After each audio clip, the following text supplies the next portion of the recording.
चक्षुरुन्मिलितं येन तस्मै श्री गुरुवे नमः।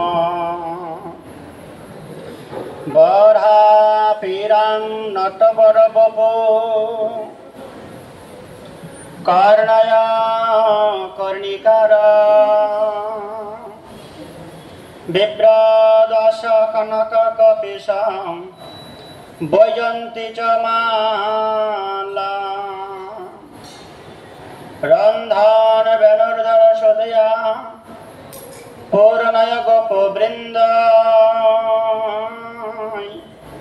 बृन्दारण्यं सपदरमणं प्राविशद गीता कीर्ति। नमो त्रिकालसत्ताय जगन्नाथ सुताय च सवित्राय सपुत्राय सकलत्रयते नमो नमः। वंशाकल्पतरुभ्यश्च कृपा सिन्धुभ्येव च पतितानां पावनेभ्यो वैष्णवेभ्यो नमो नमः। श्री श्री गुरु गौरांगेर कृपा अवलम्बने আপনারা অনেক জন্মের স্বীকৃতির ফলে আজকে এখানে এসে পৌঁছাতে পেরেছেন। আপনাদের গ্রামে আপনাদের বংশে কতজন কত টাকা পয়সা রেখে মারা গেছে না, এখানে আসতে পেরেছে কি? তাহলে তারাও মানুষ ছিল, আপনারাও মানুষ। পার্থক্যটা কোথায়? তারা এত দূর এসে পৌঁছাতে পারেনি, আপনারা গিয়েছেন। আপনাদের পরিবর্তে আপনাদের পূর্ব যারা আছে ছেলে মেয়েরা নাতি নাতি তারা কি আসতে পারবে এত দূরে? তেমনি বলছে অর্থই অনর্থের মূল। টাকাই মানুষকে খারাপ করে, কিন্তু টাকাই মানুষকে এত দূর নিয়ে আসে। হবে না, এটাকে অর্থটাকে আমাদের সার্থক করতে হবে, অনর্থক করলে হবে না। আপনারা এত দূরে এসেছেন। তীর্থযাত্রা আমাদের সনাতন ধর্মের একটা অঙ্গ। আমাদের শরীরটা কটা অঙ্গ আছে? 10টা অঙ্গ আছে। তেমনি সনাতন ধর্মের একটা অঙ্গ তীর্থ ভ্রমণে যাওয়ার, তীর্থ দর্শন করার। বসুদেব তার বড় সন্তানকে বললেন, বসুদেবের বড় ছেলের নাম কি? জোরে বলুন। বলদেব বলরাম প্রভু। বলরাম প্রভু বলছে, বাবা আমি কুরুক্ষেত্রের যুদ্ধে যাব না। এই মারপিট করা, চোখের সামনে মানুষকে মৃত্যুবরণ দেখা, হ্যাঁ, কে কার আগে কে বীরগতি প্রাপ্ত হবে, আমি যুদ্ধে যাব না। উনি কিন্তু মহাভারতে দেখেছেন, যুদ্ধে গিয়েছে বলরাম যায়নি। হ্যাঁ, একদম শেষ সমাপ্তির দিনে বলছে আমি যুদ্ধে যাব না। তাহলে কি করবে? আমি ঘরে বসে থাকবো। বাবা বসে বলছে, ঘরে বসে থেকে তুমি কি করবে? কিছু টাকা পয়সা দিচ্ছি, তীর্থ ভ্রমণ করতে চলে যাও। তাহলে বাবা হয়ে বলরামকে কি বললেন? কিছু টাকা পয়সা ব্যাংক থেকে তুলে নাও, সারা পৃথিবী পরিক্রমা করো, যেখানে তোমার মন চায়। সবার শেষ তুমি তীর্থ কোথায় যাবে? হরিদ্বারে যাবে। বাবা বলে দিয়েছে হরিদ্বারে যাবে, গিয়ে আমাদের পূর্বপুরুষদের নামে তুমি তর্পণ করবে, জলদান করবে, স্নান করবে। বলরাম তাই করেছিলেন। সারা পৃথিবীতে ঘুরলেন বলরাম।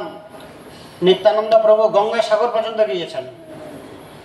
নিত্যানন্দ প্রভু বৃন্দাবন হয়ে, দ্বারকা হয়ে, দক্ষিণ ভারত হয়ে গঙ্গাসাগর লাস্ট। গঙ্গাসাগর করে মায়াপুর। আপনারা গঙ্গাসাগর গেছেন সবাই? সব তীর্থ বারবার দুবার গেছেন। এখন প্রতি বছরই যাওয়া যায়। তাহলে বলরাম গঙ্গাসাগর গিয়েছেন, নিত্যানন্দ প্রভু গঙ্গাসাগরে গিয়েছেন। তার মানে এই তীর্থ ভ্রমণ করা সনাতন ধর্মের একটা অঙ্গ। আপনারাও এসেছেন। বলরাম হরিদ্বারে যাবার পরে তিনি চলে গেলেন দিল্লি। সেখানে কি হচ্ছে? যুদ্ধ প্রায় সমাপ্তির দিকে। ভীম আর দুর্যোধন গদা যুদ্ধ চলছে কুরুক্ষেত্রের শেষ প্রান্তে। তাহলে বলরামের কয়জন শিষ্য ছিল মনে থাকবে তো? আগে জানতেন না? হ্যাঁ, আপনি জানেন তো বলরামের কয়জন শিষ্য? 2 জন শিষ্য, একজন দেবাজিদেব মহাদেব আর একজন দুর্যোধন। তাহলে একই গুরুর 2 জন শিষ্য। একজন গুরুর মন্ত্র জপ করতে করতে ভগবান হয়ে গেল, আর একজন সেই গুরুর মন্ত্র জপ করতে করতে নরাধম হয়ে গেল, সুসাইড করে মরতে হলো। একই গুরুর 2 শিষ্য, 2 জন কি ভালো হতে পারলো? দ্বিতীয় কথা, মহাপ্রভুর গুরুদেবের নাম কি? কেশব ভারতী সন্ন্যাস গুরু, দীক্ষা গুরু ঈশ্বরপুরী। ঈশ্বরপুরীরা 2 জন, 2 গুরু ভাই। মাধবেন্দ্র পুরীর অনেকজন শিষ্য আছে। হ্যাঁ, ঈশ্বরপুরী গুরুদেবের হচ্ছে মাধবেন্দ্র পুরী।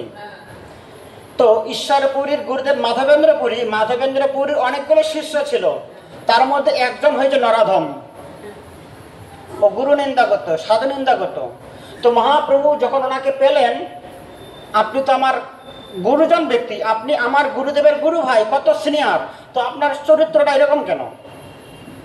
মহাপ্রভু তার গুরুদেবের গুরু ভাইয়ের সঙ্গে সাক্ষাৎ হয়েছে পুরীধামে, রামচন্দ্রপুরী, যে আপনি আমার গুরুদেবের গুরু ভাই, মানে কত সিনিয়র, আপনাকে আমি প্রণাম করছি, কিন্তু আপনার এরকম চাঞ্চলন কেন?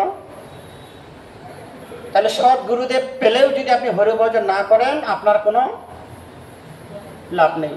আমার গুরুদেব অনেক বড়, আপনি হরিনাম করবেন না, কি লাভ বলুন? কি বলতেন?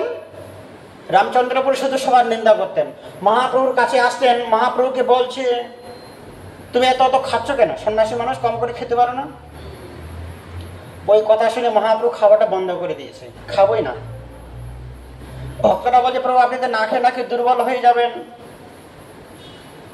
পুরো খাওয়াটা কমিয়ে দিলেন। আরেকদিন এসছেন, চৈতন্যদেব, কি করছো তুমি? যেহেতু শিষ্যের সমান না, কাকা গুরুবর্গ, বলছে তোমার ঘরে পিঁমড়ে ঘুরছে কেন? আপনাদের ঘরে পিঁমড়ে ঘুরে না? তো ওনার কাকা গুরু বলছে, তুমি নিশ্চয়ই লুকিয়ে লুকিয়ে মিষ্টি খাও, ওই জন্য পিঁমড়ে তোমার ঘরে এসছে। বলুন কি বলবেন এবারে? মানে কি করে চৈতন্যদেবের ভুল ধরা যায়, কি করে মানুষের নিন্দা করা যায়, সেটাই তার স্বভাব। কর্তব্যের জন্য মাধবেন্দ্র পুরীর শিষ্য, মহাপ্রভুর গুরু, শিক্ষা গুরু। মহাপ্রভু দেখলে তাকে প্রণাম করতেন, তার স্বভাবটা কেমন? নিন্দুক। বুঝা গেল? সৎ গুরুদেবের কাছে দীক্ষা নিয়েও আমাদের হরিভজনটা নিজেকেই করতে। গুরুদেব রাস্তা দেখাবে। যো মন্ত্র সগুরু সাক্ষাৎ, যো গুরু স হরি স্বয়ং, গুরু তুষ্ট ভবে তুষ্ট, সর্বতুষ্ট হরি স্বয়ং। বুঝা গেল? তাহলে বলরামের শিষ্য কয়জন? 2 জন।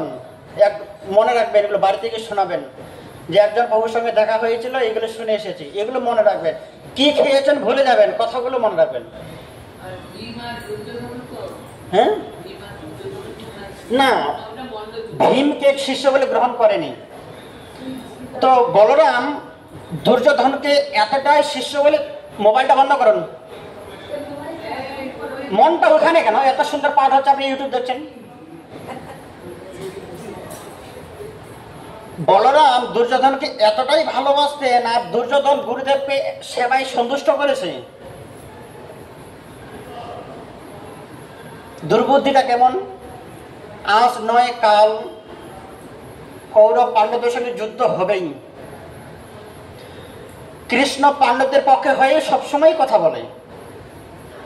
বলরাম নিরপেক্ষ আছে। আমি যদি বলরামকে আমার দলে আনতে পারি, সবাই চাইবে না? কি করে আনা যায়? বলরামের বোনকে যদি আমি বিয়ে করতে পারি, তাহলে বলরাম আমার হয়ে যুদ্ধ করতে যাবে। বলরামকে বলছে, গুরুদেব তোমার বোনকে আমি বিয়ে করব। বলরামের বোনের নাম কি? তাহলে দেখুন, গুরুদেবের বোনকে বিয়ে করবে কেন?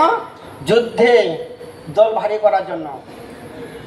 বলরাম বলছে আমি রাজি আছি, কিন্তু যে বিয়ে করবে সে রাজি কিনা তার সঙ্গে কথা বলতে হবে না। বলরাম বলছে তুমি আমার এত প্রিয় শিষ্য, আমার হাতটাও কেটে তোমাকে দিতে পারি, কিন্তু সুভদ্রার হাত তো আমার কাছে নেই, সুভদ্রার হাত সুভদ্রার কাছে আছে। ঠিক আছে, আমি কথা বলে দেখি বোনের সঙ্গে। এটা ভগবান খবর পেয়ে গেছে তাড়াতাড়ি। কৃষ্ণচন্দ্র, কৃষ্ণ বলরাম দুইজনেই ছিল হস্তিনাপুরে, দিল্লিতে।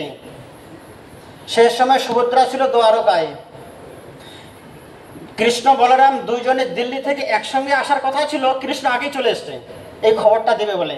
সুভদ্রা, তোমার বোন দুর্যোধনের সঙ্গে ঠিক হচ্ছে, দাদা কথা দিয়েছে। তো দুর্যোধন তো ভক্ত নয় না, অর্জুন ভক্ত। তো কৃষ্ণের ইচ্ছায় অর্জুনের সঙ্গে বিয়েটা হলো, বুঝে গেল? তেমনই আপনারা এখানে এসেছেন, দর্শন করলেন। আমরা কোন জায়গায় বর্তমান বাস করছি? গৌতম মুনির আশ্রমে। কত ভাগ্য বলুন তো, গৌতম মুনির আশ্রমে আপনারা দুরাত্রি বাস করলেন। আর মিষ্টি মাতাজি এত সুন্দর প্রসাদের আয়োজন করেছে, একদম গলা পর্যন্ত খেয়েছেন। মিষ্টি মাতাজি এখানে নেই তো? নেই, ঘরে ঘুমাচ্ছে বোধহয়, ক্লান্ত হয়েছে না? ও আলাদা বিল্ডিং এ আছে। আজকে একজন বৈষ্ণব সেবা দিচ্ছেন। বাড়িতে যখন তীর্থ ভ্রমণের পর যখন বাড়িতে যাবেন, ব্রাহ্মণকে বৈষ্ণবকে 11 টাকা একটা ফল দান করে সমাপ্তি করবেন। মহাপ্রভু যখন তীর্থ ভ্রমণ করতে যাওয়ার পরে কাটোয়ায় গেলেন, কাটোয়ায় নয়, কোথায়? গয়াতে গেলেন। মহাপ্রভু গয়া শ্রাদ্ধ করার পর সবকিছু কমপ্লিট করলেন, কিন্তু মনে সুখ নেই। কেন? আমি বৈষ্ণব সেবা এখনো করিনি। মহাপ্রভুর জীবনের শিক্ষা, চৈতন্য দেবের বিচার, দয়া করহ বিচার, বিচার করিলে পাবে চিত্তে চমৎকার। চৈতন্য দেবের যে দয়া, চৈতন্য দেবের যে আদর্শ যদি আমার বিচার করি আনন্দ পাবো। চৈতন্য দেবের দয়াটা কেমন, বিচার কেমন, বিচার বিবেচনা তার ধারাটা কেমন, শিক্ষা দিলেন। আমি এত তীর্থ ভ্রমণ করলাম, আমার মনের মধ্যে শান্তি নেই কেন? আপনারা তো গ্রন্থ পড়েন না, চৈতন্য ভাগবত পড়েননি, কি করে জানবেন? চৈতন্য চরিতামৃত পড়েছেন? সময় নেই। মহাপ্রভু চিন্তা করছে আমার গয়া যাত্রা সফল হলো না। তখন তিনি কাকে পেলেন? ঈশ্বর পরিবারকে পেলেন। তখনই সঙ্গে সঙ্গে তার চরণ ধৌত করে শিরে ধারণ করলেন, তাকে রন্ধন করে প্রসাদ সেবা করলেন। তখন বলছে আমি খুব খুশি, তীর্থযাত্রা সফল হয়ে আমার। প্রভু বলে তীর্থযাত্রা সফল আমার, যখনই চরণ দেখেন তোমার। যখন আমি বৈষ্ণব সেবা দিতে পারলাম, গুরুর সেবা করলাম, গুরু চরণ ধুলি মস্তকে নিতে পারলাম, আমার তীর্থযাত্রা কি হলো? সফল হলো। আপনারও বাড়ি যাবেন, গুরু বৈষ্ণব ব্রাহ্মণকে একটা ফল দান করে চরণধুলি নিয়ে আপনি ঘরে প্রবেশ করবেন যে আমার তীর্থযাত্রা সফল হলো। এটা মহাপ্রভুর শিক্ষা। একটা আপেলের দাম কত? 9 টাকা। তবু মানুষ করতে চায় না, ভুলেই যায়, ক্লান্ত হয়ে ঘরে ঢুকে পড়ে। এগুলো করতে হয়, শিক্ষা। তো গৌতম মুনির আশ্রমে আপনারা আছেন, আগামীকালকে চলে যাবেন। আমরা আলোচনা করেছিলাম এই গৌতম মুনির আশ্রমে চৈতন্যদেব এসেছিলেন।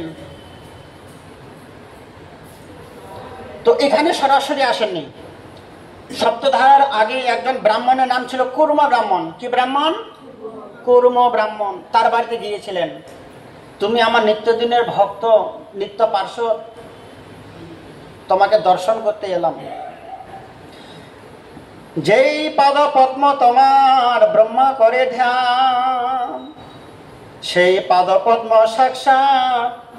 এটা বসুন, ওই উপরে বসে পড়ুন।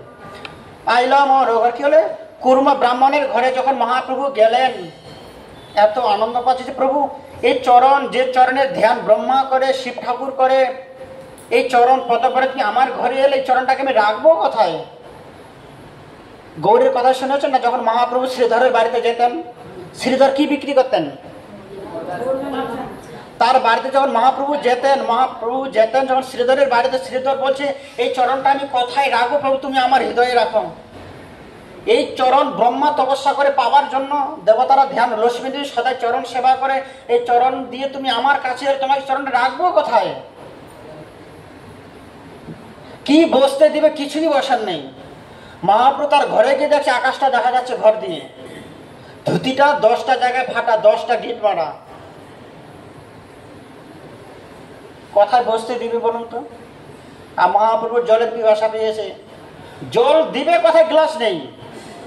কোথায় জল খেয়েছে? একটা লোহার কড়াই অনেকদিন ধরে পড়ে আছে ঘরের পিছনে, বৃষ্টির জল জমে আছে সেখানে। বলে আমার পিপাসা পেয়েছি, তোমার জল খেতে তুমি জলের গ্লাস খুঁজে বেড়াচ্ছ, বাইরে পড়ে আছে, সেটা মহাপ্রভু জল পান করলেন। তাহলে কার হাতে জল খেলেন? ভক্তের গৃহে। যে প্রভু আপনি আমাকে মেরে ফেলবেন এরকম জল খেয়ে নিলেন। বলে আমার কৃষ্ণ প্রেম হচ্ছে না, তাই আমি তোমার বাড়িতে ভক্তের গৃহে জল পান করতে এসেছি, যাতে এই জলটা ভেতরে গিয়ে কৃষ্ণ প্রেমে রূপান্তরিত হয়ে যায়।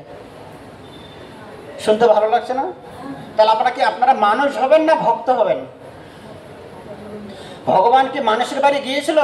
মানুষ ছিল দুর্যোধন, তার বাড়িতে খায়নি, সোনার থালায় খেতে দিয়েছে। কেন খাবো? আমি তো মানুষের হাতে খাবো না, আমার ভক্ত বিদুর আছে, বিদুরের হাতে খাবো। দেখেছো না মহাভারতে এগুলো? আর বিদুরানি কি খেতে দিয়েছে? আপনারা যে কলা কিনে এনেছেন, এত প্রেম যে ভগবান তুমি আমার ঘরে দ্বারকাপতি, বিষ মনে করে কলাটা ফেলে দিচ্ছে, ছিলকাটা খেতে দিচ্ছে। ভগবান বলছে এই আমার প্রেম, এটা আমাকে খেতে হবে, আমার কপাল এরকম ছিল। ভগবান কিন্তু নিজেকে অপমানিত হয়নি। আপনাদেরকে ছিলকা খেতে দিলে? হ্যাঁ হ্যাঁ, ভগবান বলছে আমাকে কলাটা ছাড়িয়ে কলাটা ফেলে দিয়েছে, ছিলকাটা খেতে দিয়েছে। ভগবান বলছে এটা খাবো কি খাবো না? এ তো রুক্মিণী কত সুন্দর সুন্দর খেতে দেয়, বিরিয়ানি পাস্তা, আর ভগবান এখানে ছিলকা খেতে দিচ্ছে। বলছে আমি তো ছিলকা খাচ্ছি না, ভক্তের প্রেম আস্বাদন করছি। ছিলকাটার মধ্যে থেকে প্রেম আস্বাদন করছি। কিভাবে? ভক্তের দ্রব প্রভু, তারপরে কারি কারি খায়, অভক্তের দ্রব্য প্রভু ফিরে চাই না। তোমার কোটিপতি, তুমি তো কি যায় আসে আমার, তুমি তো ভক্ত নাও। কথায় কলার ছিলকা খাচ্ছে, কথা দুর্যোধনের বাড়িতে সোনার থালা বাড়িতে করে 56 ভোগের আয়োজন করেছে। তাহলে আপনারা মানুষ হবেন না ভক্ত হবেন? আপনি কি হবে, মানুষ না ভক্ত?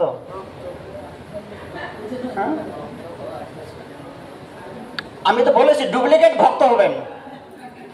প্রতিটা পয়েন্ট মনে রাখবেন। রাবণ শুদ্ধ ভক্ত ছিল না। আর কে আছে?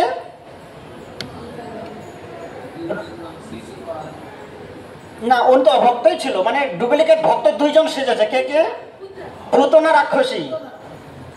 বলছে পুতনা বলছে কৃষ্ণকে দর্শন করতে গেলে ভক্ত সেজে যেতে হবে। দেখেছেন টিভিতে? এত সুন্দর চুলটাকে বেনিনে করে ফুলের মালা পরে, এত সুন্দর বেনারসি পরে চলে গেছে ভগবান। যশোমতী বলছে তুমি কোথাতে গেলে মা? এত সুন্দরী তো ব্রজগান নেই। ও কথা বলেনি, চলে গেছে। কারণ মুখ থেকে তো আসল কথা বেরিয়ে যাবে না, ওরা তো রাক্ষসী। এত মায়াবী রূপ ধারণ করেছে, রাক্ষসী হয়ে যাও, একদিন ভক্ত সেজেছে। ভগবান বলছে তুমি যদি ভক্ত সেজে না আসতে তোমাকে আমি এখনই মেরে ফেলতাম, কিন্তু তুমি যখন ভক্ত সেজে এসেছ তোমাকে চরণ দান করতেই হবে। যদি ভক্ত সেজে না যেত ভগবান চোখে দৃষ্টিতেই মরে যেত। ভগবানের ভাগবতে বর্ণন করেছেন বিশ্বনাথ চক্রবর্তী তার ঠাকুর, ভগবান তাকে দৃষ্টি দিলে সে ধ্বংস হয়ে যেত। কেন হয়নি? ভগবান চোখ খুলে দেখতে পাচ্ছে এ খুব চালাক বুদ্ধিমান। কেন? সুন্দর করে তিলক করে মালা পরে একদম ভক্ত হয়ে এসেছে। ভক্তকে তো আমি পুরে মারিয়ে দিতে পারি না। ঠিক আছে, তিনি আদর করলেন, কলে নিলেন, দুধ পান করলেন। এমন পান করলে ভগবান তাকে প্রাণটাকে খেয়ে নিয়েছে।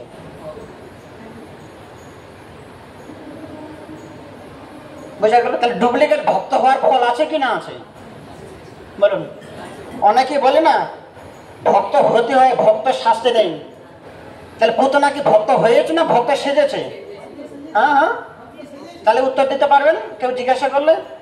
রাবণ শুধু ভক্ত না, সন্ন্যাসী হয়ে এসেছে, লাল পোশাক পরে, জটা ধরে, তিলক করে, হাতে কমণ্ডলী। বলবো এত সুন্দর একজন রামচন্দ্রকে দর্শন করেছে কি করেনি? সীতামাকে স্পর্শ করতে পেরেছে কি পেরেনি? তাহলে আপনারা ডুপ্লিকেট হলেও ভক্ত হবেন, অরিজিনালটা পরের ব্যাপার। বুঝে গেল? তার মানে কি বলছেন? ভক্তের দ্রব্য প্রভু কেড়ে কেড়ে খায়, অভক্ত হলেও নেবে না। তেমনি মহাপ্রভু সপ্তধারার আগে কুর্ম ব্রাহ্মণের বাড়িতে গেলেন, তিনি অবাক, প্রভু আপনি এখানে এসেছেন, বসতে দিব কোথায়? গরিব ব্রাহ্মণ, যে চরণ লক্ষ্মী দেবীর সেবা করে সেই চরণটা আমার বাড়িতে কোথায় রাখবো? মোর ভাগ্যের সীমা। কতটা আনন্দ বলুন তো, ভগবান বাড়িতে এসেছে। মোর ভাগ্যের সীমা না যায় কহন, আজি মোর শ্লেগ হইল জন্ম কুল ধন। আমার জন্মভূমিটা সার্থক হয়ে গেল, কুল সার্থক হয়ে গেল, গ্রামটা সার্থক হলো, যে ভগবানের চরণ উদয় হলো আমার গৃহে। কৃপা করো প্রভু, এসেছে যখন আমি তোমার সঙ্গে যাব। কেন? আমি তোমাকে চিরস্থায়ী আমার ঘরে রাখতে পারবো না। কেন? তুমি স্বতন্ত্র, কোনো ভক্ত তোমাকে বেঁধে রাখতে যদি থাকিতে না চায়। তারপরে কি লাভ হইল শিখল বেড়ি দিয়া, পাখির পায় আমার মন ভোলা পাখিটা এখন উড়িয়া বেড়ায়। কি লাভ হইল শিখল বেড়ি দিয়া। সম্ভব নয় ভগবানকে বেঁধে রাখা। কুর্ম ব্রাহ্মণ সঙ্গে সঙ্গে বললে, তোমাকে কি খেতে দিলাম কি দিলাম না, কোথায় বসতে দিলাম দিলাম না, আগে প্রতিশ্রুতি আমি তোমার সঙ্গে কিন্তু চলে যাব। এসেছি যখন প্রভু, আমাকে সঙ্গে নিয়ে যেতে হবে। প্রভু বলছেন, আমি তো তোমাকে সঙ্গে নিতে আসিনি, দর্শন করতে এসেছি তোমাকে। যতজন ভক্তের বাড়িতে মহাপ্রভু গেছেন সবাই চেয়েছিল প্রভু তোমার সঙ্গে যাব। মহাপ্রভু কাউকেই নেননি। কৃপা করো প্রভু মোর যাও তোমার সঙ্গে, সহিতে না রেমো তোমার বিরহ তরং। তুমি এসেছো আবার চলে যাবে, এই যে বিরহ ব্যথা, যে ব্যথাটা রাধারানী জানে, সেই ব্যথাটা আমরা যেন অনুভব করতে না পারি। কেউ কি চায় আমার আগে স্বামী চলে যান?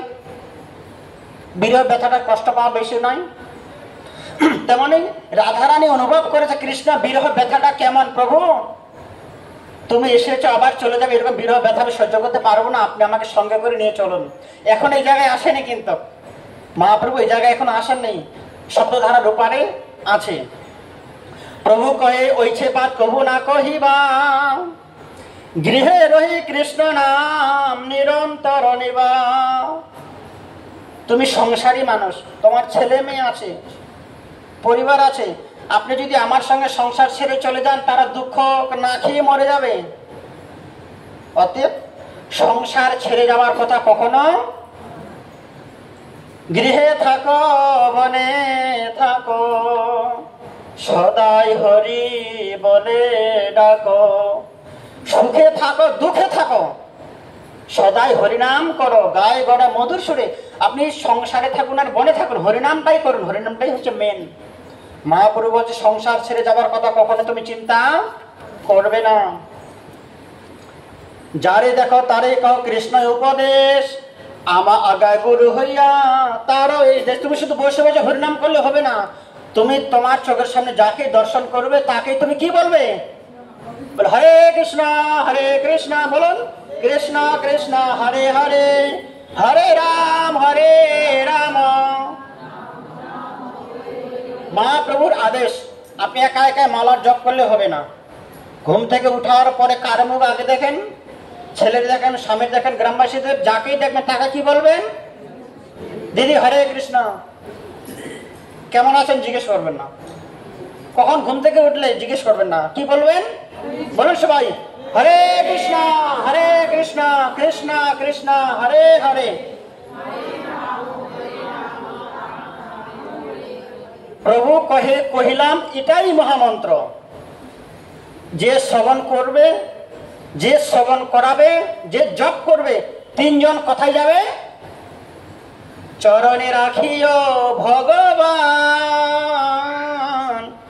চরণে রাখিও ভগবান।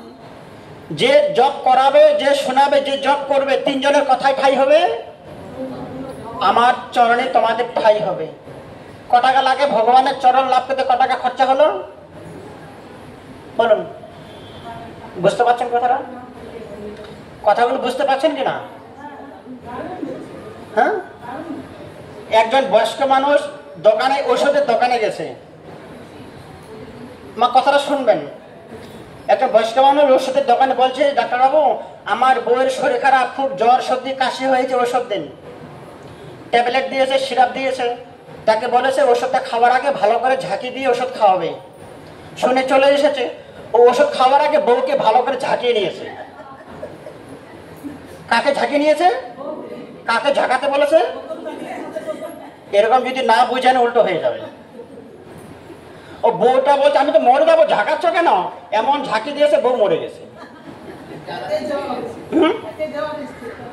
এমনি জ্বর, আবার সর্দি কাশি, আবার ঝাঁকুনি দিচ্ছে।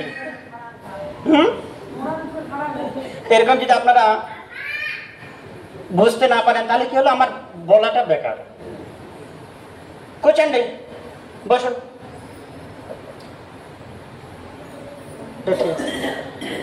তাহলে কথা এলাম, সংসার ছাড়ার কল্পনা কখনো করবেন না। সংসার থেকে হরিভজন করুন, মহাপ্রভুর আদেশ এটা। ওখান থেকে চলে গেলেন কোথায়? বাসুদেব প্রভুর বাড়িতে। বাসুদেব প্রভুর বাড়িতে গিয়ে দেখলেন বাসুদেবের এরকম দুরবস্থা। আমার ভক্তগুলো সবাই গরিব, মহাপ্রভুর ভক্তগুলো সবাই। বাসুদেব নাম এক দ্বিজ মহাশয়, শুধু শ্রীধরের ঘরটা শুধু ফুটো হয়েছে, 10টা ছেঁড়া ধুতিটা, শরীরটা ভালো আছে। বাসুদেবের বাড়িতে গেলেন মহাপ্রভু, কি দেখলেন? এমনিতে ঘরটাতে চাল নেই, জল নেই, কাপড় নেই, আবার শরীরটাতে গলা পচা পুরো ঘা হয়ে আছে। কার শরীরে? বাসুদেব প্রভুর বাড়ির পুরো শরীরটা এতটাই হরিভজন করে করে কোনো যত্ন নেই, পুরো শরীরটাতে গলা পচা কুষ্ঠরোগ ভরে গেছে। মহাপ্রভু আসছে, যেতে পারলেন না মহাপ্রভুকে প্রণাম করতে। শ্রীধর ঠাকুর ছুটে গেলেন জড়িয়ে প্রণাম করতে। কুর্ম ব্রাহ্মণ জড়িয়ে গেলেন তার চরণ দুটো বুকে ধারণ করতে। আজকে বাসুদেব প্রভু যেতে পারছেন না মহাপ্রভুকে ইনভাইট করতে, স্বাগতম জানাতে বা প্রণাম করতে। কেন? আমার গলা পচা প্রভু যদি প্রভুর চরণে একবার লেগে যায়, এমনি তো আমার এরকম দুর্গতি। আজকে প্রভু এসেছে আমার বাড়িতে, পাচ্ছি না তাকে একটু আরতি করতে, পাচ্ছি না একটু জল দিতে, নিজের দিকে তাকাচ্ছি আর নিজেকে অনুতপ্ত হচ্ছে। এমন সময় প্রভু আমার ঘরে এলেন জলটুকু দিতে। নিজের কষ্টে বিরহে প্রাণটাকে ফাটিয়ে দিয়ে মুখটা ঘুরে নিলেন মহাপ্রভুর কাছ থেকে। বাসুদেব প্রভু যে ভগবান এসেও তাকে আমি একটু যত্ন করতে পারছি না, মুখটা ফিরে নিলেন ভগবানের কাছ থেকে। বাসুদেব তুমি আমাকে প্রণাম না করে জল সেবানো করে মুখটা ঘুরে নিচ্ছ, তুমি যে প্রভু কি করে করব? এই তো আমার শরীর, তোমার দিব্য শরীর, আজান লম্বিত ভুজ কনকাবদাত। ভগবানের শরীরটা হৃদয় গণে মুক্তের সমান। এই শরীরটা দিয়ে আমি কি করে তোমার কাছে যাব? মহাপ্রভু কি বললেন? তুমি আমার কাছে আসতে না পারলে আমি তোমার কাছে যেতে পারি। মহাপ্রভু জড়িয়ে ধরলেন তাকে। যেটার জন্য ভয় পেয়েছিল যে আমার গলা পচা পুজ লেগে যাবে, যেখানে বাঘের ভয়, মহাপ্রভু ছুটে এসে তাকে আলিঙ্গন করলেন যে প্রভু আপনার শরীরটা। মহাপ্রভু উত্তর দিলেন আমার শরীরটা পবিত্র হলো। যে প্রভু আমার গলা পচা পুজ রক্ত তোমার শরীরে লাগলো, তোমার শরীরটা তো আমি পবিত্র হলাম। ভক্তের সঙ্গ করে, ভক্তের স্পর্শ পেয়ে আমি নিজে পবিত্র হলাম। পবিত্র হওয়ার জন্যই তোমার কাছে এসেছি। চোখের জলে বুক ভাসিয়ে দিচ্ছেন বাসুদেব প্রভু। কি বলছে আপনি? এইভাবে অনেকগুলো ভক্তের বাড়িতে মহাপ্রভু ভ্রমণ করতে করতে এইখানে সপ্তধারায় আসবেন। সর্বঙ্গ হইতে ক্রীড়া খসিয়া পড়া। বাসুদেব কি হচ্ছে? পোকা মাকড়গুলো মাথা থেকে মাটিতে খুলে খুলে পড়ে যাচ্ছে। কেন? চিন্তা করছে এই পোকাটা, এই শরীরটা ভগবানের ভজন করতে পারেনি, শরীরটা আজ নয় কাল তো পোকামাকড় খাবেই। এই দেহের সেই গতি। আপনার আমার শরীরটার গতি ক প্রকার? কি কি? পুড়িয়ে দিলে, রাস্তায় ফেলে দিলে পোকামাকড় খেয়ে মানে পটি করে দেবে, মাটিতে পুঁতে দিলে পোকাই খাবে। এই শরীরটার কটা গতি? যতই বিউটি পার্লারে আমরা যাই না কেন, ছেলেরা কম যায়, মেয়েরাই বেশি যায়।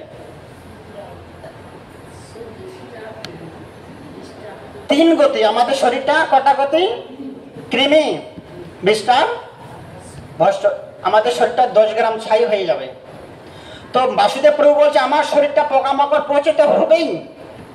এই পোকাটা যদি আমাকে খেয়ে একটু বেঁচে থাকতে পারে, পোকাটাকে তুলে নিজের মাথায় দিতেন, ঘাটের মধ্যে দিতেন, তুমি খাও বসে বসে এখানে।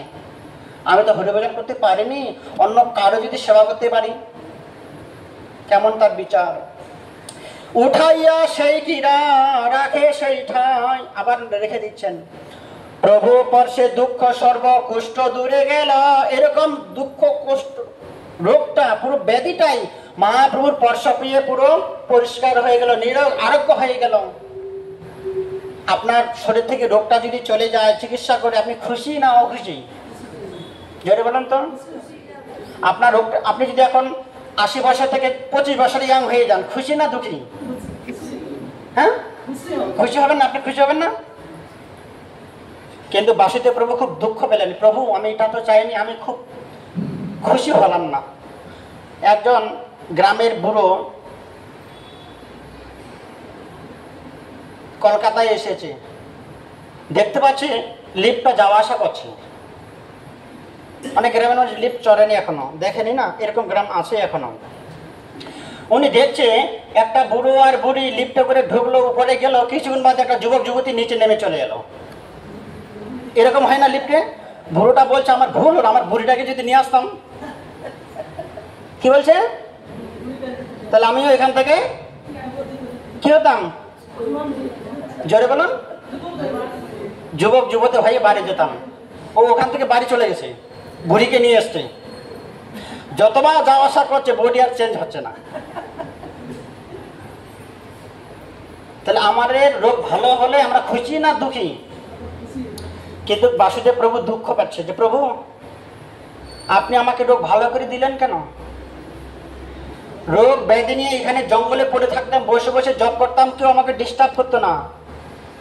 এখন আমার রোগটা ভালো হয়ে গেছে, এখনই আমার শাশুড়ি ডাকতে আসবে, গ্রামবাসীরা ডাকতে আসবে, সবাই দেখতে আসবে, কি ওষুধ খেয়েছ, কার ডাক্তার দেখিয়েছ, কোন হসপিটালে গিয়ে রোগটা কি করো।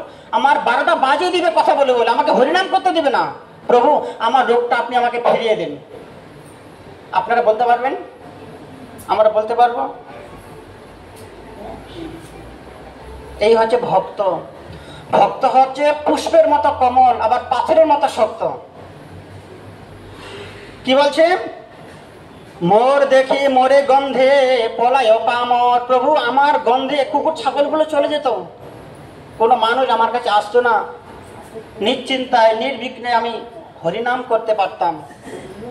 এখন আমি তো হরিনাম করতে পারবো না, সবাই জিজ্ঞাসা করতে আসবে হেন মোরে পর্ষ তুমি স্বতন্ত্র ঈশ্বর, কিন্তু আছিলাম ভালো অধম হইয়া। এবে অহংকার মর জন্মিবে আসিয়া। আমার অহংকার হবে, দেখতে সুন্দর হয়েছি আমি। মানুষ বয়সটাকে লুকিয়ে রাখে, অর্ধেক বয়স কমিয়ে দেয়, আর আমি বাড়িয়ে দিই, বেশি করে বাড়িয়ে দিই। তো কি বলছে প্রভু, আমাকে দেখে কেউ আসতো না, আমাকে ঘৃণা করতো, এখন তো সব মানুষগুলো আমাকে নিতে আসবে, আমি তো আর হরিনাম করতে পারবো না। হরিনাম করতে পারবে না এটাই তার দুঃখ, আর আমরা হরিনাম করবো না বলে এটাই আমাদের সুখ। কি হবে হরিনাম করে? কে বড়লোক হয়েছে হরিনাম করে? আমাদের বিচার কেমন আর ভক্তদের বিচার কেমন? প্রভু কহে কহু না। কি বলছে? তোমাকে কেউ ডিস্টার্ব করতে আসবে না, তোমার অহংকার হবে না, আমি তোমাকে আশীর্বাদ করছি। কি প্রভু কহে কবু তোমার না হবে অভিমান, নিরন্তর লহ তুমি কৃষ্ণ কৃষ্ণ নাম। মায়া তোমাকে গ্রাস করতে পারবে না, ভগবানের আশীর্বাদ। আমি তোমাকে আশীর্বাদ করছি, মায়া তোমাকে স্পর্শ করতে পারবে না। আর নারদ কি বলেছিল? তোমার মায়া আমাকে স্পর্শ করতে পারবে না। আরে ভগবানের আশীর্বাদ না নিয়ে বলছে আমি অমর। গল্পটা মনে আছে কি বলেছে? দেবর্ষি নারদ, এই গল্পটা আমাকে ওই যে মহারাজ বসে আছে উপরে, উনি আমাকে 2 দিন আগে শুনিয়েছে। আমাকে বলছে, মহারাজ মায়াটা কি বস্তু আমাকে একবার বলুন তো। বলছে শুনুন। উনি আমাকে নারদের গল্পটা পরশু দিন শুনিয়েছে আমার ঘরেতে। আমার ঘরে অনেকগুলো বই আছে, উনি আর আমি পাশাপাশি ঘরে থাকি, ওনাকে আমি অনেক কিছু জিজ্ঞাসা করি, উনি আমার গুরু বর্গ, অনেক কিছু জিজ্ঞাসা করি ওনার কাছে আমি শুনি। উনি ঘুমায় রাত্রি 2টোর সময়, আমি ঘুমাই 12টার সময়, তার মধ্যে আমাদের এগুলো আলোচনা হয়। আমি বলছি মহারাজ মায়া সম্বন্ধে আমাকে একটা উপাখ্যান বলুন তো। আমি আগামীকালকে শুনেছি, গতকালকে শুনেছি, আপনাদেরকে শোনাতে পারলাম। মায়াটা কেমন? মহাপ্রভু আশীর্বাদ দিয়েছে তোমাকে মায়া স্পর্শ করতে পারবে না। আর নারদ কি বলছে? প্রভু তোমার মায়া আমাকে স্পর্শ করতে পারবে না। ঠিক আছে, প্রতিযোগিতা হোক তাহলে। এমন মায়া দিয়েছে 9 জন বাচ্চা হয়েছে, 1টা 2টো নয়। এ হচ্ছে মায়া। মহাপ্রভু কি বলছে? তোমাকে মায়া স্পর্শ করতে পারবে না, আমি তোমাকে আশীর্বাদ দিচ্ছি। তাহলে ভগবানের কৃপা না হলে আমরা এগিয়ে বাড়াতে পারবো, বড় হতে পারবো কি? ভক্তরা কখনো অভিমান করে না, অহংকার করে না। এই জন্য বলছে প্রভু কহে কভু তোমার না হবে অহংকার, না হবে অভিমান, না আসবে তোমার কাছে মায়ামোহ। আশীর্বাদ দিচ্ছেন। নিরন্তর লহ তুমি কৃষ্ণ কৃষ্ণ নাম, কৃষ্ণ উপদেশী করো জীবের নিস্তার। কি বলছে? আগে ভক্তকে কুর্ম ব্রাহ্মণকে বললে তুমি একা একা হরিনাম করলে হবে না, তোমাকে হরিনাম করাতে হবে। কুর্ম বাসুদেব ব্রাহ্মণকেও বলছে, বাসুদেব একা একা হরিনাম করলে হবে না, কি করতে হবে? হরিনাম প্রচার করতে হবে, হরিনাম করাতে হবে। কৃষ্ণ উপদেশী করো জীবের নিস্তার, এই জীবগুলোকে হরিনাম তুমি করাবে। অচিরাতে কৃষ্ণ তোমায় করিবেন অঙ্গীকার। শুধু শুধু একা একা হরিনাম করলে হবে না, আমাকে হরিনাম করাতে হবে। তাহলে হরিনাম করাবেন সবাইকে, নিজেরা জপ করবেন, মুখে কেউ কাউকে দেখলে হরিনাম করাবেন, হরে কৃষ্ণ বলবেন। এরপরে ইচ্ছা হলো গোদাবরী যাব স্নান করতে, মহাপ্রভুর ইচ্ছা। এরপরে আসবে গোদাবরীতে, আগামীকালকে হয়ে গিয়েছে, এইটুকু বাকি ছিল। এই বাসুদেব বিপ্রের বাড়ি থেকে মহাপ্রভু আসবেন সপ্তধারা গোদাবরীতে। কি হলো? গোদাবরী দেখি হইল যমুনা স্মরণ। এই সেই যমুনা, গোদাবরী নদী দর্শন করে মহাপ্রভুর যমুনা দর্শন করে ওই চৈতন্য হয়ে পড়ে গেলেন, তুমি কি আমার সেই যমুনা, তুমি কি আমার সেই কি যমুনা তুমি। আবার যমুনার দুধারে ওই জায়গাতেই, এখানে বন নেই, সপ্তধারে বন আছে। যমুনার দুধারে বন দেখলে মনে হবে যে একটা লালা, দুই দিকে এত সুন্দর বাগান। সেই জায়গায় মহাপ্রভু গোদাবরী দর্শন করে মনে হচ্ছে এই সেই বৃন্দাবন। এত সুন্দর যমুনা, দুধারে বন, দর্শন করে তার যমুনায় স্মরণ হচ্ছে, যমুনা দর্শন হচ্ছে। ওখানে গেলে আপনাকে যমুনা যমুনা মানে বৃন্দাবন বৃন্দাবন একটা কল্পনা আসবে। এখানে সেটা নেই, সেখানে গোদাবরীতে মানে সপ্তধারায় আছে। তীরে বন দেখে স্মৃতি হইল বৃন্দাবন, দুধারের বাগানগুলো দেখে বৃন্দাবনে পরিণত হচ্ছে। আমান স্থায়ীতে ব্যাখ্যায় যাচ্ছি না, চলে এলেন এখানে, সেখান থেকে দর্শন করে এখানে চলে এলেন। হ্যাঁ, আমান স্থায়ীতে তোমার ইহাই আগমন, পরম দয়ালু তুমি পতিত পাবন, মহান্তের স্বভাব হয় তারিতে পামর, নিজ কার্য নাহি তব জানতার ঘর, এই জানি কঠিন মোর হৃদয় শোধিতে। গতকালকে সেটা হয়ে গিয়েছে। মহাপ্রভু কি বললেন রামানন্দ রায়কে? আমার কঠিন হৃদয়টাকে শোধন করার জন্য তোমার কাছে এসেছি। এটা মনে করেন আমি মুখ দিয়ে গল্প বলেছি, গল্পটা নয়, শুনুন তাহলে। প্রভু কহে এই জানি কঠিন মোর হৃদয় শোধিতে, সার্বভৌম কহিলেন তোমার কাছে আসিতে। আমি যেগুলো বলেছি গল্প নয়, সার্বভৌম বলেছে আমাকে তোমার ভেতরে যে একটা প্রেম চলছে, গড় গড় প্রেম, এই তোমার প্রেমের সঙ্গে তোমার সঙ্গে আলোচনা করার মতো কারো সামর্থ্য নেই। কার আছে? তোমার কাছে আমাকে সার্বভৌম আসতে বলেছে। প্রভু কহে পর শ্লোক, সময় কোনো সময় নষ্ট করা যাবে না। কোথায়? সেই বৃক্ষতলা যেখানে আপনাদের নিয়ে গেলাম, সেই বৃক্ষতলায় মহাপ্রভু বসলেন, রামানন্দ বসলেন। প্রভু প্রশ্ন করছেন, রামানন্দ সময় নষ্ট করা যাবে না কেন? নিঃশ্বাসের নাই বিশ্বাস, কদরোদ্ধ ভবিষ্যতি, কীর্তনিয়া মত বালাত। হরের নাম হইব কেবল। নিঃশ্বাসের, এটা কিন্তু সাংস্কৃতিক শ্লোক, আপনি ধ্যান দিয়ে শুনবেন, এর মানেটা বুঝতে পারবেন। নিঃশ্বাসের নাহি বিশ্বাস আছে, নিঃশ্বাসে বিশ্বাস আছে। ভবিষ্যতের চিন্তা করতে পারবেন? কদরোদ্ধ ভবিষ্যতে, ভবিষ্যতের চিন্তা আপনার করে কি লাভ? এখনই যদি মরে যাই। মনে করে সংস্কৃত শ্লোকগুলো খুব কঠিন, একবার যদি ধ্যান দিয়ে শুনেন আপনি পণ্ডিত হয়ে যাবেন। নিঃশ্বাসের নাই বিশ্বাস, কদরোদ্ধ ভবিষ্যতি, কীর্তনিয়া মতবালা। এখনই কীর্তন করুন, কালকে মরে যাবেন আপনি। বুঝতে পারলেন? তাহলে শাস্ত্রটা ব্যাখ্যা ভালো হয়ে গেল না? সেই কথাটাই রামানন্দ রায়কে বলেন, প্রভু রামানন্দ শ্লোক পড়ো। প্রভু কহে পর শ্লোক, সাধ্যের না নির্ণয়। রায় কহে স্বধর্ম আচরণে বিষ্ণু ভক্তি হয়। আলোচনা শুরু হয়ে গেল। আমাদের এই আলোচনা করা সম্ভব হবে না, সময় হবে না, অনেক দূর বাকি আছে। আমরা আজকে সবটাই শুনিয়ে দেবো, আর দেখা হতেও পারে না হতেও পারে। হ্যাঁ, সারমর্মটা আপনারা শ্রবণ করুন। যদি আপনারা নবদ্বীপ ধামে আসেন 4 দিন আমার সঙ্গে থেকে, সকালে 2 ঘন্টা, সন্ধ্যাবেলায় 2 ঘন্টা শুনতে পারবেন। আমি ফোনে সব বলে দেব। শ্রীবাস অঙ্গন, সিদ্ধাম মায়াপুর শ্রীবাস অঙ্গনে 40খানা ঘর বুক করা হয়েছে। বুঝতে পারলেন? শ্রীবাস অঙ্গনের সামনে যে বিল্ডিংগুলো আছে, 40খানা রুম বুক করেছি। তো আপনার যারা ইচ্ছা, আমি মহারাজের সঙ্গে আলাদা করে আলোচনা করবো। মহারাজকে চাইবো আপনি সঙ্গে আসুন, উনি হরিকথা বলবেন, আমিও বলবো। তো আপনারা চেষ্টা করবেন। আপনাদের জন্য 200 টাকা খরচা করে কার্ডগুলো বানিয়ে নিয়েছি, এখনই দুপুরবেলা বানালাম, সবাই নেবেন। যদি মনে করেন হরিকথা শ্রবণ করবেন, 9টা ধাম দর্শন করবেন, জানুয়ারি মাসের 4 তারিখে আপনারা আসবেন। 4 দিন ধরে অনেক হরিকথা শ্রবণ করবেন, 4, 5, 6, 7, 4 দিনের জন্য। তাহলে কি হলো? হ্যাঁ, বেরিয়ে সন্ধ্যাবেলায় দুপুরে প্রসাদ দিয়ে। তো মহাপ্রভু কি বললেন, রায় তুমি আমাকে হরিকথা শোনাও। যে কথাগুলো তুমি কাকে শুনিয়েছিলে? শ্রীমতী রাধা রানীকে শ্রবণ করিয়েছিলে। আলোচনা শুরু হলো। শুরু হতে হতে হতে হতেই প্রভু আমরা হরিকথা বলতে শুরু করেছি বিকাল 4টার সময়, সকাল হয়ে গেল। কি হলো? সারা রাত্রি বৃক্ষতলায়, না জল পান করে, না রুটি খেয়ে, না ভাত তরকারি খেয়ে, প্রভু আর হবে না, বিশ্রাম। প্রভু বলছে তুমি চলে যাবে বাড়ি, যেতে আমার কষ্ট হচ্ছে, তোমার ছেড়ে যাবে কেন? আমি তো মুখ্যমন্ত্রী না, আমার তো রাজকার্য আছে। আমি তো রাজা। আবার সন্ধ্যাবেলা দেখা হবে।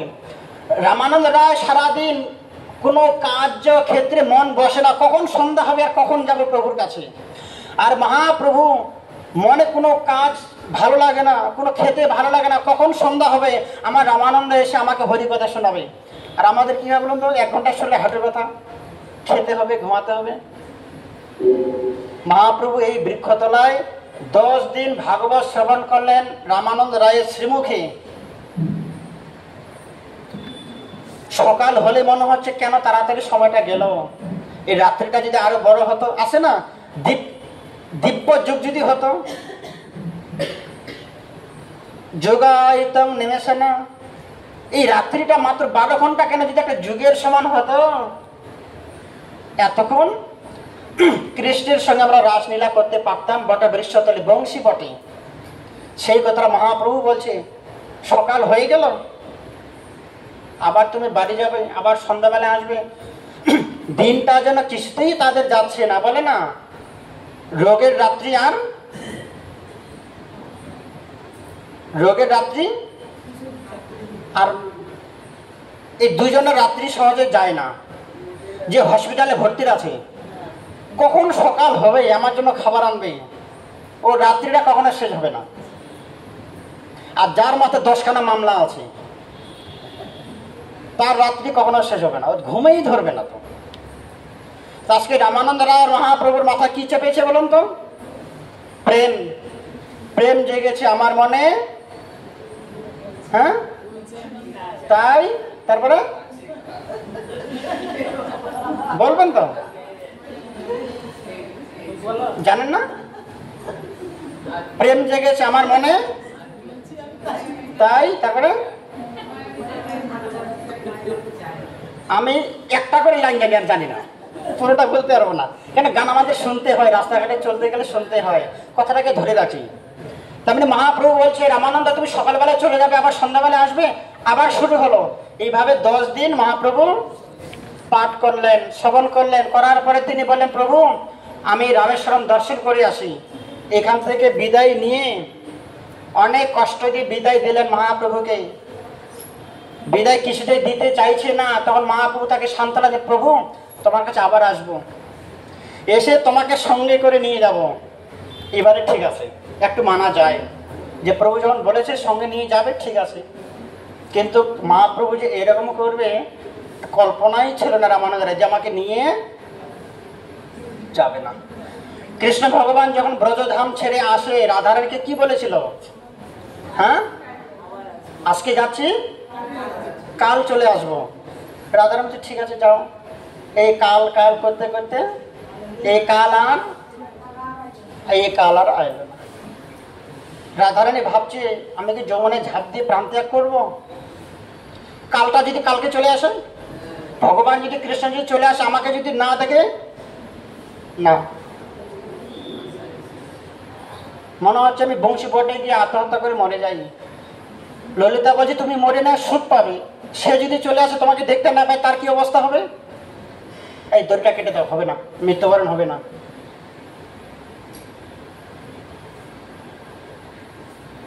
এই হচ্ছে বিরহ। রামানন্দ রায়ের কাছে এলেন মহাপ্রভু। কোথায় রেখেছি কথাটা? কালকে বিশ্রাম কথাই ছিল আমাদের হরি কথা। এখানে এলেন, প্রভু আমি ব্যাগ গুছিয়েছি, তোমার সঙ্গে যাবো না। তুমি ব্যাগ কাপড় চোপড় বার করো। কষ্ট হবে না বলুন তো? তুমি আমাকে 5 দিন হরিকথা শোনাও, আমি চলে যাব।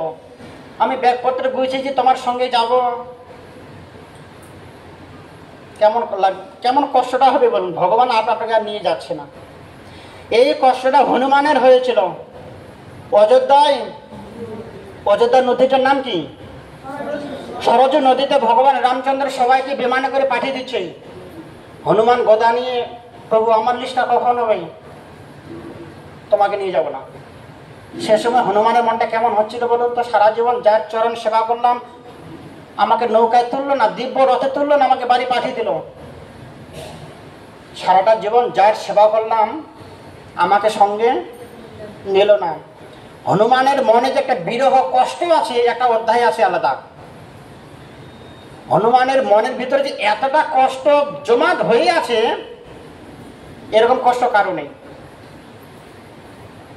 এরকম, এর নাম হচ্ছে বৃহৎ ভাগবতামৃত। কি নাম?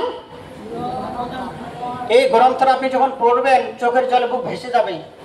এরকম তার কপালে দুঃখ দুর্গতি। আমরা অনেক ভালো আছি। হনুমান বলছে আমি সারা জীবন তো দুঃখে দুঃখে জর্জরিত ছিলাম, লাস্টে এরকম দুঃখটা পেতে হবে আমি আশা করিনি, যে ভগবান আমাকে নিয়ে যাবে না। সেই মন খারাপ করে যে গোদাবরীতে এসে এখানেই ছিল। দর্শন হয়েছে। হনুমানের বাহনের নাম কি? জোরে বলুন। ওট। এতদিন জানতেন না তো? হনুমানের বাহনের নাম ওট। এগুলো মনে রাখবেন। কি খেয়েছেন ভুলে যাবেন, এই কথাগুলো মনে রাখবেন। হ্যাঁ, এই তো দর্শন করে এলেন। উনি গ্রন্থের বাইরে বলে আমি বিপদে পড়েছি, লেখার সময় নেই, তুমি আমাকে সেবা করো। নিজের ইচ্ছাকৃত ভাবেই আমার সেবা করো তুমি। মহাপ্রভু এলেন, 5 দিন হরিকথা শ্রবণ করলেন। রামানন্দ তুমি আমাকে বিদায় দাও।